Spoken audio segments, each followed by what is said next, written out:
MI agriculture college की online classes में आपका फिर से स्वागत है। आज अपन बात करेंगे बाल पशुओं का उन्नयन, यानी जो छोटे बच्चे होते हैं पशुओं के, उनका देखभाल कैसे करते हैं, तो उसके बारे में अपन अध्ययन करेंगे। तो बाल पशु उन्नयन की आवश्यकता, यानी उनको अलग से पालने की आवश्यकता क्यों पड़ती है। तो दूध का मूल्य अधिक होने के कारण दूध बेचने वाले पशु से पूरा दूध निकाल लेते हैं और बच्चे को प्राय भूखे रह जाया करते हैं। धीरे धीरे वो कमज़ोर हो जाते हैं और बहुत सारे मर भी जाते हैं। पशु दूध देना बंद कर देता है तो उसे बेचकर दूसरा खरीद लिया जाता है, परंतु यह विधि उन फार्मों पर नहीं अपनाई जाती जहाँ पर पशुओं को एक निश्चित वैज्ञानिक ढंग से पाला जाता है। यानी इसका कहने का मतलब यही है कि दूध उत्पादन जो कर रहा है कोई पशुपालक है, वो क्या करता है, गाय का या भैंस का जो पूरा दूध निकाल लेता है, बच्चे को दूध कम पिलाता है, क्योंकि उसको तो दूध बेचना होता है। इस कारण वह उन्हें बच्चों को दूध नहीं पिलाता है। उसके कारण क्या हो जाते हैं, वो जो छोटे बच्चे होते हैं वो कमज़ोर हो जाते हैं या मर भी जाते हैं। वो अपना एक व्यापार सा बना लेते हैं, जैसे किसी ने दूध देना बंद कर दिया या दूध कम दिया है तो वो बेच देते हैं उनको। और जो वैज्ञानिक ढंग से जो पशुपालक है कोई, तो वो जब डेयरी फार्म कोई करता है, दूध उत्पादन के लिए करता है, तो वो क्या करता है, उनकी अलग से देखभाल और करता है। यानी दूध का मूल्य अधिक है तो उनको अलग से दाना या जो स्प्रेटा दूध है वो अलग से पिलाया जाता है, उनकी देखभाल अलग से की जाती है। जिससे क्या होता है, जो बछड़े अथवा बछड़ियाँ फार्म पर रखकर ठीक से दूध पिलाकर या चारा दाना देकर तथा शुद्ध वंशीय माता पिता से पाली जाती है, वे भविष्य में अच्छे बैल, सांड एवं अच्छी गायें सिद्ध होते हैं। कहने का मतलब यही है कि जो अलग से पशुओं को अलग से ढंग से तरीके से पाला जाता है, तो वो जो बच्चे या बछड़ियाँ हैं वो अच्छे नस्ल के सांड भी बन सकते हैं, अच्छी गायें भी बन सकती है। तो उनको अलग से जब पाला जाता है तब भी ये संभव हो सकता है। तो अब कैसे बच्चों को अलग से कैसे पाला जाए, तो उसमें दो विधियाँ दी गई है। जो बच्चे अच्छी गायों से प्राप्त हुए हैं तथा जो बच्चे दृढ़ एवं हष्टपुष्ट दिखाई दे। फिर उसके बाद आता है बाल्य पशुओं की उन्नयन विधियाँ, method of rising of the काफ। मतलब जो बच्चे बछड़ियाँ हैं उनको अलग से पालने की दो विधियाँ कौन सी है, एक नेचुरल सिस्टम है, एक विनिंग सिस्टम है। तो इसमें क्या है कि गाय के साथ रखकर जो बच्चों को पालते हैं वो तो हो गया नेचुरल सिस्टम, और जन्म से ही गाय से अलग रखकर पालना विनिंग सिस्टम हो गया। तो ये पूछा जाता है विनिंग क्या होता है, यानी जो छोटे बच्चे हैं, नवजात बच्चे हैं, उनको उनकी माँ से अलग कर कर पालना ही विनिंग सिस्टम कहलाता है। गाय के साथ रखकर बच्चे को पालना यानी नेचुरल सिस्टम के अंदर क्या होता है, उन पशुओं को जन्म लेने से पूर्व ही उन्नयन काल प्रारंभ हो जाता है और जब तक पशु युवा न हो जाए यह कार्य चलता रहता है। जन्म से पूर्व खिलाना पिलाना, जब गाय ज्ञाबिन होती है उस समय ही, जब बच्चा कोई गर्भ में होता है उस समय से ही उसका लालन पालन शुरू कर दिया जाता है, जिसके अंदर क्या होता है, गायों को समय समय पर अच्छा आहार यानी विटामिन ए व कैरोटीन्स अच्छे प्रकार से लालन पालन नहीं होता है तो उनको जो बच्चे होते हैं उनमें विटामिन और प्रोटीन नहीं मिल पाता है। उन गायों के बच्चे अंधे होते हैं या जन्म होते ही मर जाते हैं या इतने कमज़ोर होते हैं कि शीघ्र ही सर्दी, निमोनिया, दस्त तथा अन्य बीमारियों का शिकार हो जाते हैं। गर्भकाल में गायों को इस उद्देश्य से खिलाया पिलाया जाए कि वे हष्टपुष्ट बच्चा उत्पन्न करें तथा अधिक दूध उत्पन्न करें। फिर उसके बाद आता है जन्म के समय देखभाल। तो बच्चा जो होता है उसके जन्म के बाद प्रथम जो दूध जिसे अपन खीस कहते हैं वो पिलाना चाहिए। इसमें क्या होता है, प्रोटीन, कैरोटीन, विटामिन ए की मात्रा साधारणतः दूध से अधिक होती है। ये दस्तावर भी होते हैं, यानी दस्तावर लैक्टेटिव। साथ ही साथ इनमें एंटीबॉडीज भी पाई जाती है जो कि बच्चे को बीमारियों के प्रकोप से बचाने में सहायक होती है।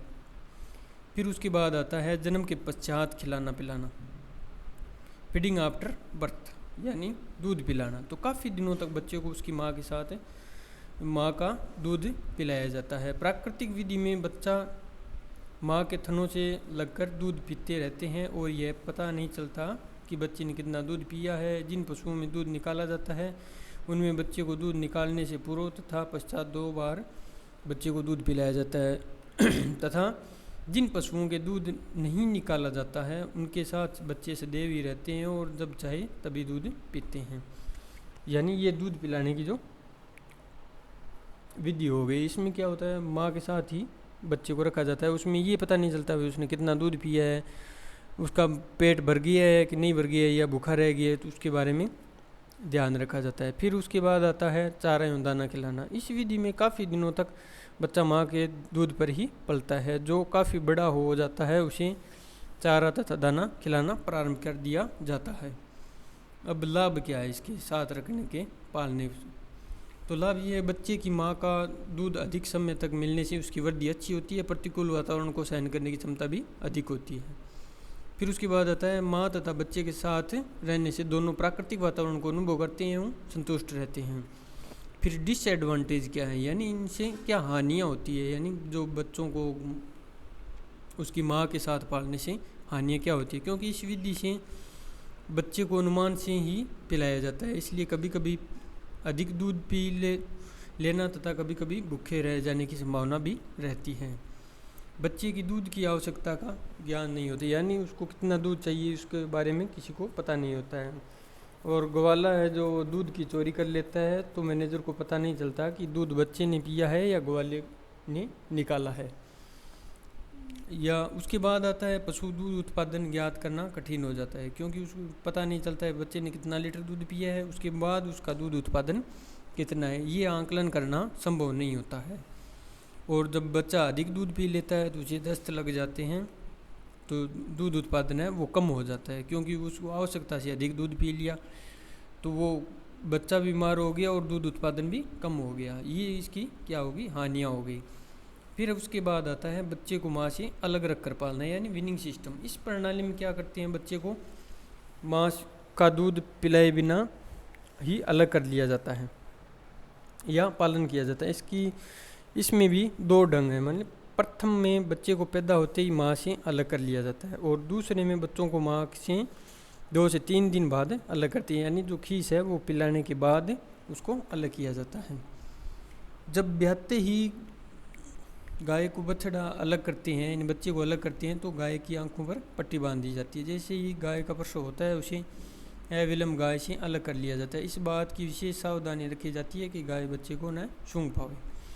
इस प्रकार से अलग रखे गए बछड़े को स्तन त्यागी बछड़ा कहते हैं।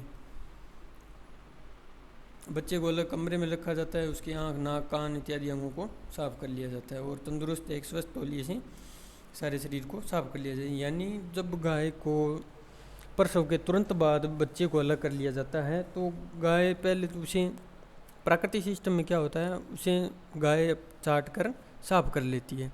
लेकिन जब विनिंग सिस्टम के अंदर क्या होता है, जब बच्चे को जन्म के बाद तुरंत ही अलग कर लिया जाता है, फिर उसको सफाई प्राकृतिक तरीके से करनी होती है। और दूसरी विधि में जब माँ के बच्चा जो 2 से 3 दिन तक साथ रखा जाता है तो माँ से प्यार हो जाता है और अलग करने की पर काफ़ी कठिनाइयाँ आती है। तो ये इसके क्या हो गया, विनिंग सिस्टम के 2 तरीके हो गए। फिर उसके बाद है इनको खीस पिलाना, यानी देखभाल कैसे करते हैं। तो गाय की जहर में एंटीबॉडी का प्रवेश नहीं होता है, अतः बच्चा पैदा होने के 24 से 36 घंटे के बीच ही खीस पिलाना आवश्यक है, क्योंकि इस समय ही ये मिल सकती है। खीस में इसके अतिरिक्त विटामिन ए, डी, ई भी पर्याप्त मात्रा में होते हैं, क्योंकि जो खीस होता है उसमें प्रोटीन्स, विटामिन्स व एंटीबॉडीज़ है, उनकी मात्रा क्या होती है, अधिक होती है। किसी जो दूध स्वच्छ दूध होता है, यानी खीस नहीं होता है, दूध होता है, उसमें मिनरल्स है, उनकी मात्रा कम होती है। पूर्ण दूध देना, दूसरा तरीका क्या, पूर्ण दूध देना। इसमें प्रारंभ में बच्चे को उसकी माँ का ही दूध पिलाया जाता है और यदि जन्म से ही स्तन त्यागी करना होता है तो माँ का दूध अलग से पिलाते हैं। 4 सप्ताह की आयु तक बच्चे को उसके शरीर बाहर का, यानी कितने दूध पिलाते हैं, 1/10 भाग, यानी 10 किलो वजन है तो उसको 1 लीटर दूध पिलाया जाता है। यह मात्रा धीरे धीरे कम की जाती है। इस प्रकार 2 माह की आयु पर दूध पिलाना चाहिए और बच्चों को 24 घंटों में 2 बार दूध पिलाना चाहिए। ये स्तन त्यागी बच्चे को दूध पिलाने, यानी ये जो तरीका होता है, किसी बर्तन के अंदर बच्चे के मुंह में अंगुली डालकर वो दूध पिलाया जाता है। फिर आता है स्प्रेटा पिलाना। जब जो दूध उत्पादन या डेयरी फार्म है उसके अंदर क्या होता है, जो डेयरी फार्म है उस पर स्प्रेटा दूध पिलाया जाता है, यानी जो दूध गाय से निकाला जाता है वो तो दूध उत्पादन के उद्देश्य से बेच दिया जाता है, लेकिन जो बच्चे होते हैं उनको दूध की आपूर्ति पूर्ण करने के लिए स्प्रेटा दूध ही पिलाया जाता है। तो यह प्रत्येक 10 दिन के अंतर पर आधा लीटर शुद्ध दूध और आधा लीटर स्प्रेटा दूध से स्थानांतरित किया जाता है। जब शुद्ध दूध पूरी तरह से बंद हो जाता है तो बच्चे को ऊर्जा प्रदान करने के लिए लगभग 2 किलोग्राम काफ स्टार्टर प्रतिदिन देते हैं, क्योंकि स्प्रेटा दूध में वसा न होने से बच्चे में ऊर्जा प्राप्त कर पाते हैं। यानी जो काफ स्टार्टर है वो देते हैं, क्योंकि स्प्रेटा दूध के अंदर जो वसा की मात्रा होती है वो बहुत कम होती है, तो उस समय ऊर्जा प्राप्त करने के लिए काफ स्टार्टर दिया जाता है।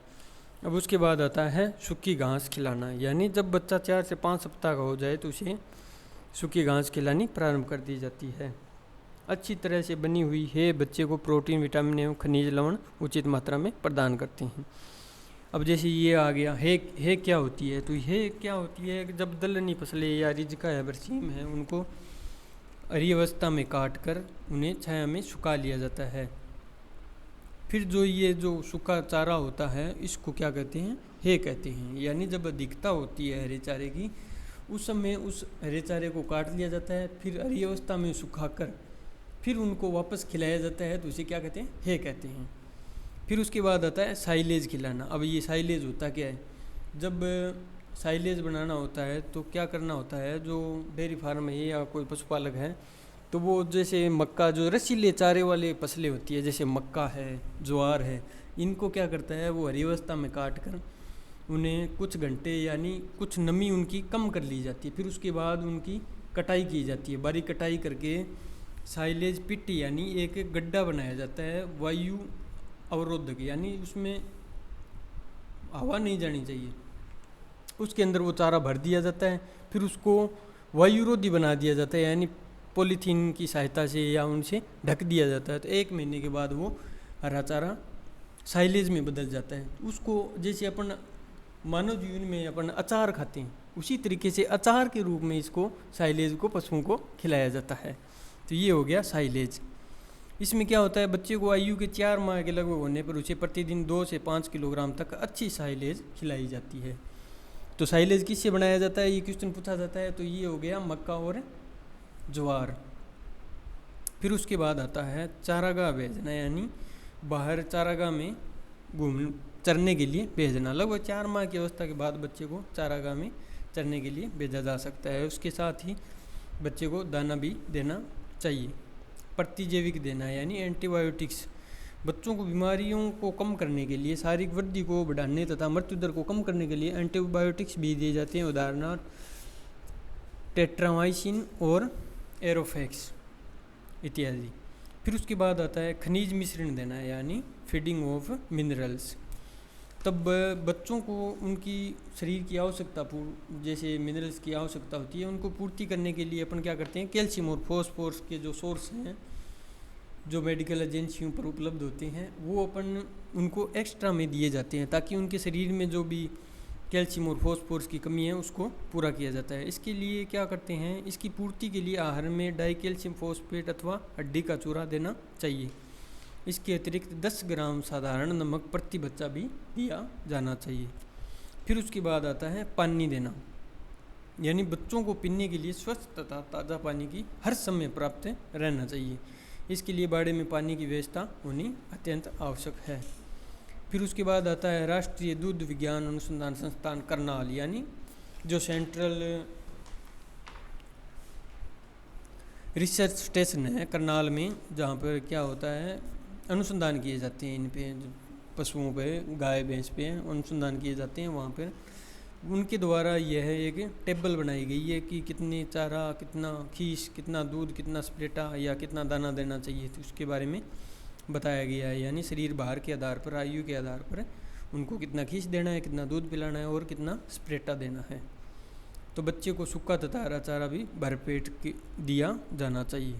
फिर आता है काफ स्टार्टर। अब काफ स्टार्टर के बारे में ध्यान करते हैं तो जो 3 माह की आयु तक के बच्चे को खिलाया जाएगा। इसका संगठन किस प्रकार है? इस प्रकार है, मक्का या जौ 50 भाग और मूंगफली कली 20 भाग। फिर मछली का चूरा 7 भाग है, गेहूं की भूसी 10 भाग है। शीरा यानी शीरा किसे बोलते हैं? जब जो चीनी उद्योग यानी शुगर मिल्स हैं उनके द्वारा जब उनकी प्योरीफायर किया जाता है चीनी को, तो उसमें से ऊपर से एक जो पदार्थ निकलता है उसे अपन शीरा कहते हैं। इसको गुड़ भी बोल सकते हैं। इसकी शीरा अगर नहीं मिलता है तो गुड़ का भी उपयोग कर सकते हैं। फिर उसके बाद आता है खनिज लवण, वो 3 भाग उसमें डाला जाता है। फिर उसके बाद आता है जो 3 माह से अधिक आयु के बच्चों को खिलाया जाएगा उसका संगठन क्या है? मक्का या दलिया 30 भाग है, चने का दलिया 10 भाग है, गेहूं की भूसी 20 भाग है, मूंगफली खल है 37 भाग, खनिज लवण है 3 भाग। इसमें 20% पाच्य प्रोटीन एवं 70% कुल पाच्य तत्व होंगे। किसमें? जो ये संगठन दिया हुआ है इसके अंदर इतना प्रतिशत मात्रा में प्रोटीन्स की मात्रा पाई जाती है। विधि के लाभ यानी इस तरीके से पालने के क्या लाभ है? तो गाय के ब्यात का पूर्ण उत्पादन ज्ञात हो जाता है, यानी जो गाय ब्याई है उसके पूर्ण जो दूध उत्पादन कितना होता है एक ब्यात काल के अंदर, तो उसका सही से निर्धारण किया जा सकता है। बच्चे को संतुलित आहार मिलता है, यानी जब बच्चे को अलग से पालते हैं तो उसको एक निश्चित मात्रा के अंदर संतुलित आहार दिया जाता है। बच्चों की जो मृत्यु दर है वो कम हो जाती है और गाय बराबर दूध देती है, यानी जो बच्चा उसका अगर जीवित है तो वो उसका दूध उत्पादन है वो कम नहीं होगा। मादा रोग और बच्चे में नहीं लगता है, यानी जो माँ से जो रोग फैलने वाले होते हैं वो बच्चों में नहीं लगते हैं। फिर आता है नवजात बच्चों का रोग से बचाव। तो इसके लिए क्या देखा जाता है कि नवजात बच्चों को काफ़ी देखभाल के उपरांत भी मृत्यु दर अधिक रहती है, जो पशुपालक के लिए आर्थिक दृष्टिकोण से दुखदायी है, यानी नुकसानप्रद है। यदि पहले कुछ रोगों के टिक्के बच्चों को लगा दिए जाए तो मृत्यु दर की प्रतिशत की मात्रा है वो कम हो जाती है। बच्चों को दी जाने वाली चिकित्सा का 7 दिन का कार्यक्रम निम्नलिखित क्रम से होना चाहिए, यानी इस मृत्यु दर को कम करने के लिए उनके स्वास्थ्य को ध्यान में रखते हुए इन चीज़ों का ध्यान रखा जाता है। जन्म के समय 1 चम्मच यानी एरोमाइसिन यानी जो एंटीबायोटिक्स है वो दी जानी चाहिए। दूसरे दिन रोविमिक्स विटामिन ए 1 चम्मच देना चाहिए। तीसरे दिन क्या करते हैं? पेप्राजिन तरल दवा 20 ग्राम और एट्रोवाई फार्म 1 गोली और अरंडी का तेल 50 ml दिया जाता है। इससे क्या होता है? एंटीबायोटिक्स हो गए और विटामिन ए हो गया जिससे रतौंधी से बचा जा सकता है, यानी जो अंधेपन से बचा जा सकता है। पेप्राजिन जो देने के 4 घंटे बाद तथा 2 घंटे बाद एट्रोवाई फार्म देना चाहिए। पेप्राजिन पेट के परजीवियों को निकालती है, अतः बच्चे को दस्त हो सकते हैं, यानी जो भी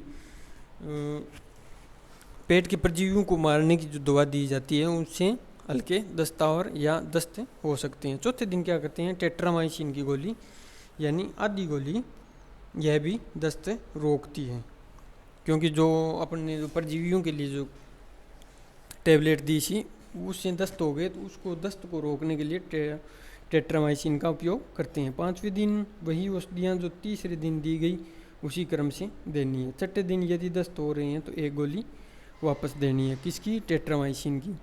फिर 7वें दिन ओरोमाइसिन पाउडर 1 बड़ी चम्मच देना है। इस तरीके से उनकी जो मृत्यु दर है उसको कम किया जा सकता है। उपरोक्त क्रम में दवा देने पर बच्चों के पेट के कीड़े निकल जाते हैं तथा उन्हें आने वाले समय में स्वस्थ रहते हैं। फिर उसके बाद आता है सांड का चुनाव, यानी selection care management of bull, यानी एक जो अच्छा बुल है उसकी किस प्रकार से देखभाल करनी है उसके बारे में अपन अध्ययन करते हैं। फिर उसके बाद आता है सांड का चुनाव करना, यानी उसकी कैसे देखभाल करनी है। तो सिलेक्शन कैसे करते हैं अपन? तो जो पशु है उनके लक्षण हैं उनके माता पिता से प्रभावित होते हैं, यानी जो सांड है यानी जो बछड़ा है उसके माँ और बाप के गुण कितने हैं उसमें ये देखा जाता है। उसी आधार पे ही सांड का सिलेक्शन किया जाता है, यानी चुनाव किया जाता है। जैसे उसने उसे जो अपने सांड के लिए जो बछड़ा रखा है उसकी माँ ने कितना दूध दे रखा है, यानी जो उसकी दूध का रिकॉर्ड कितना है, या फिर जो उसके फादर है यानी जो उसके पिता है बुल, उसकी माँ ने कितना दूध दिया था, उस आधार पे ही उसका रिकॉर्ड रखा जाता है। यानी उनके गुण, पूर्वजों के जो गुण हैं वो उसमें आने चाहिए, संतान में ये गुण ट्रांसफ़र होते रहते हैं। ये गुण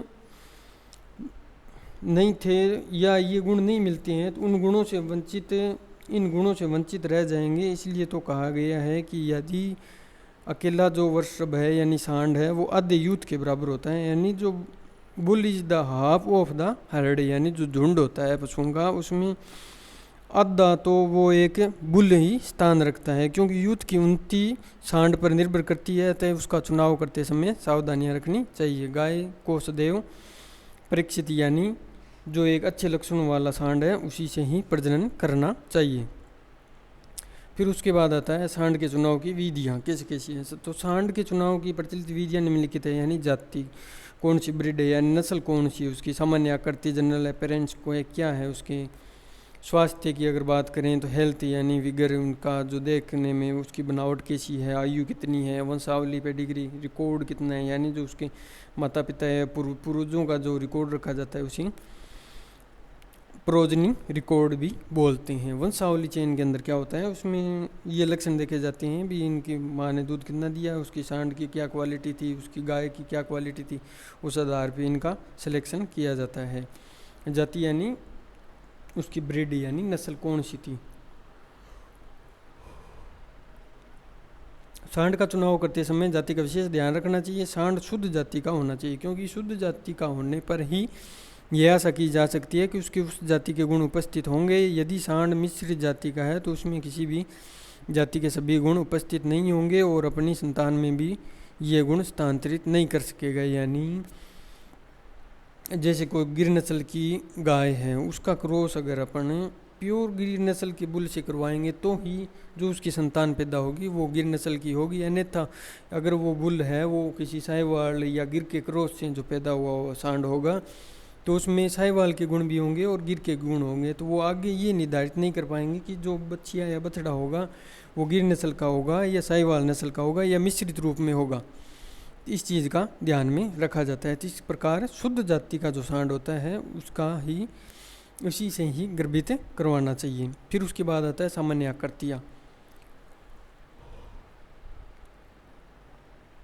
आकृति के अंदर क्या आता है, जैसे किसी नस्ल की सांड है उसकी क्या विशेषताएं हैं, जैसे राठी गाय है या गिर नस्ल की गाय है या साहिवाल नस्ल की गाय है, उनके जो लक्षण हैं वो उनको देखा जाता है गुण को, तथा परंतु जहाँ पर अन्य बातों को कोई प्रमाण नहीं मिलते हैं वहाँ केवल रूप में आकार पर ही चयन कर सकते हैं। यानी जो कोई अन्य गुण नहीं है जैसे अपने पास है, जैसे दूध का रिकॉर्ड नहीं है या वंशावली चेन की जो रिकॉर्ड है वो नहीं है अपने पास, तो अपन क्या करते हैं उसके लक्षणों के आधार पर यानी उसके शरीर की बनावट के आधार पर या जो अच्छे नस्ल की जो गाय है या नस्ल है उसकी जो लक्षण होते हैं वो उसमें मिल रहे हैं या नहीं मिल रहे हैं, उस आधार पर उसका चयन किया जाता है।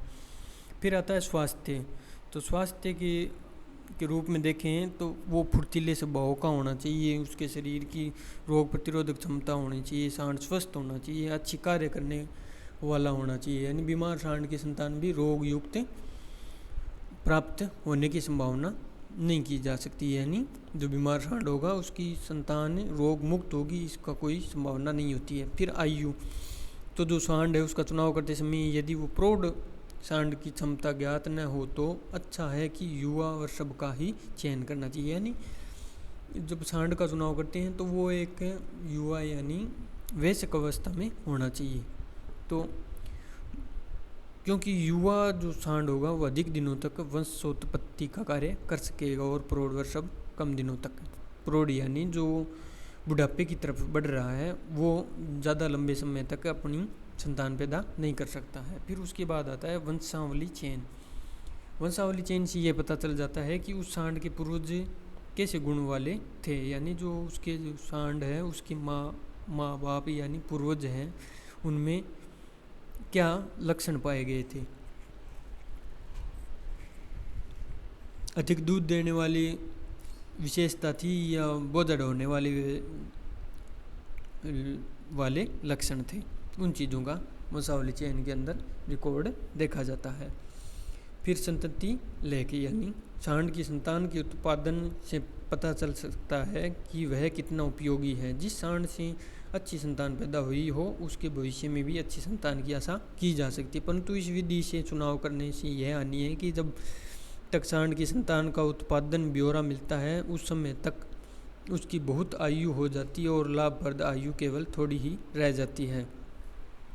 अब आता है सांड की देखभाल एवं भोजन व्यवस्था, care management of feeding of sire, यानी जो सांड है उसकी देखभाल कैसे करती हैं। वृद्धि काल में आहार देना, यानी उसके खान पान का विशेष ध्यान रखा जाता है क्योंकि वह एक प्रजनन के लिए बुल रखा गया है। अगर उस बुल को इधर उधर घुमाने नहीं लेके जाएंगे या उसको अच्छा चारा नहीं देंगे तो उसकी जो प्रजनन क्षमता है वो कम हो जाएगी और उत्तम वंश के जो बच्चे या जो संतान पैदा होनी थी वो नहीं हो पाएगी। तो इस प्रकार से उसकी भोजन व्यवस्था और घुमाने फिराने की व्यवस्था भी होनी चाहिए।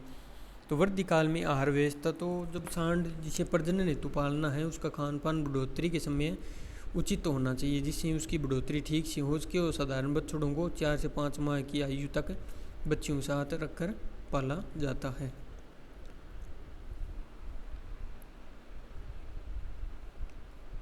5 माह की आयु के बछड़े और बच्चियों को अलग कर दिया जाता है तथा 9 माह की आयु के बाद दूध पिलाना बंद कर दिया जाता है। यदि बच्चा कमज़ोर प्रतीत हो तो उसे अधिक दिनों तक दूध पिलाया जा सकता है। दाने के मिश्रण में 12 से 15% क्या होनी चाहिए, प्रोटीन होनी चाहिए। अब ये प्रोटीन को पूरा करने के लिए क्या करते हैं अपन, हरा द्विदलीय यानी जो दलहनी फसलों का चारा है वो पर्याप्त मात्रा में देना चाहिए। अब सांड के आहार के निम्न दाने मिश्रण दिए जाते हैं, यानी गेहूँ की चोकर है, जो छिलका होता है गेहूँ का, वो पीसी हुई जई है, अलसी की खड़ है, मक्का, यानी दूसरे मिश्रण के अंदर मक्का है, जो पीसी हुई जई, गेहूँ की चोकर है, अलसी की खल है, वो उसमें दी जाती है। एक युवा वर्षभ को प्रतिदिन 2 से 4 किलोग्राम दाना उसके भार के अनुसार देना चाहिए।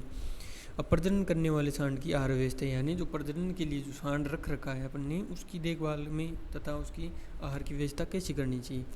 यानी अधिक मोटा सांड है तो प्रजनन शक्ति भी, अगर उसको सही ढंग से दाना खलियाँ या चारा नहीं देंगे तो उसकी जो प्रजनन क्षमता है वो कम हो जाएगी, इसलिए आहार देना बहुत ज़रूरी होता है।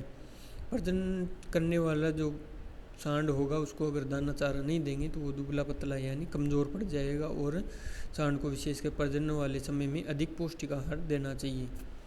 वैसे तो पूरे वर्ष भर ऐसा आहार देना चाहिए क्योंकि वो प्रजनन के लिए काम में लिया जाता है। तो क्योंकि हष्टपुष्ट होगा जो सांड तो उसकी संतान भी हष्टपुष्ट होगी।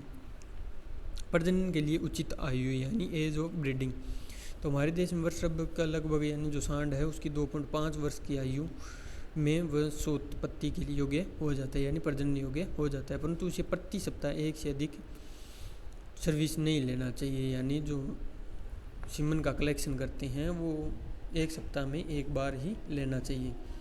जैसे जैसे सांड की आयु बढ़ती है उसकी वंशोत्पत्ति की क्षमता भी बढ़ती है और प्रौढ़ावस्था में सांड 2 सर्विस प्रति सप्ताह दे सकता है। इस आधार पर उसको खल या दाना देना चाहिए। एक प्रौढ़ सांड के लगभग 60 से 80 गाय प्रति वर्ष या भिन्न कराई जानी चाहिए। सबसे अधिक वंशोत्पत्ति की शक्ति 3 से 5 वर्ष की आयु में होती है। सांड के खान पान की उचित व्यवस्था रहने पर वह 10 से 12 वर्ष की आयु तक वंशोत्पत्ति यानी प्रजनन के लिए प्रयोग में लाया जा सकता है। साधारणतः 8 वर्ष की आयु के पश्चात सांड की वंशोत्पत्ति क्षमता धीरे धीरे कम हो जाती है। फिर उसके बाद आता है सांड की नाक में छल्ला डालना। इसके बारे में अपने अगले वीडियो में अध्ययन करेंगे।